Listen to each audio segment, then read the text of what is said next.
Janji Allah di dalam Yohanes pasal 6 ayat yang ke-40 itu adalah mempunyai hidup yang kekal dan dibangkitkan pada akhir zaman. Ini adalah dua janji Allah yang tertulis di dalam Yohanes 6 ayat yang ke-40. Dan janji ini hanya berhak dimiliki oleh orang-orang yang seperti apa? Yuk kita baca dalam Yohanes pasal 6 ayat yang ke-40. Sebab inilah kehendak Bapa-Ku, yaitu supaya setiap orang yang melihat Anak dan percaya kepadanya beroleh hidup yang kekal, dan supaya Aku membangkitkannya pada akhir zaman. Jadi dua janji Allah yang tertulis di dalam Yohanes pasal 6 ayat yang ke-40 itu dimiliki oleh orang yang telah melihat Anak dan percaya kepada Anak, yaitu Yesus Kristus.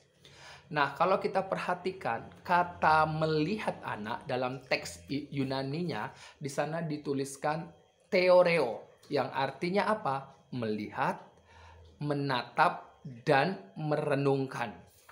Jadi merenungkan, melihat, dan menatap ini arti dari kata theoreo, yaitu melihat tadi. Jadi firman Allah, segala tulisan yang diilhamkan Allah mulai dari Perjanjian Lama melalui para nabi dan juga melalui hakim, melalui raja, dan juga ada di Perjanjian Baru, yaitu dari Matius sampai Wahyu melalui para rasul yang telah diilhamkan oleh Allah, ya.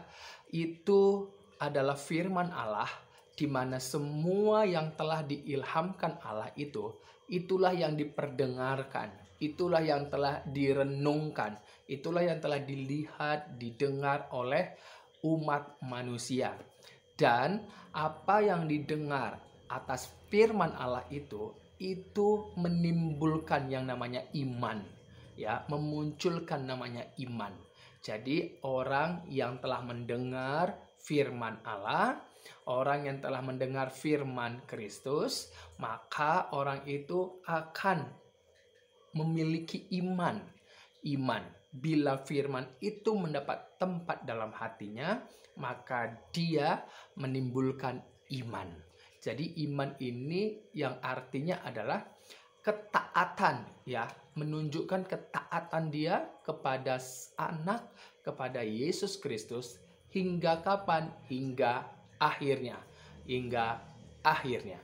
Jadi orang yang bertahan, orang yang taat, setia kepada Kristus, imannya di dalam Kristus Yesus hingga menutup mata terakhir, maka orang itulah yang berhak menerima janji Allah yang dikatakan di dalam Yohanes pasal 6 ayat yang ke-40, yaitu apa? Yaitu mempunyai hidup yang kekal, dan yang kedua adalah dibangkitkan pada akhir zaman. Inilah yang dikatakan oleh Yesus Kristus kepada kita semua, kepada murid-murid, kepada orang yang mengikut Dia, bahwa orang yang melihat Anak dan percaya kepada Anak itu, maka dialah yang mempunyai hidup yang kekal dan dibangkitkan pada akhir zaman. Tuhan Yesus memberkati. Biarlah kita jangan mengeraskan hati kita. Biarlah hati kita terbuka dan hati kita itu ada tempat untuk firman Kristus. Tuhan Yesus memberkati.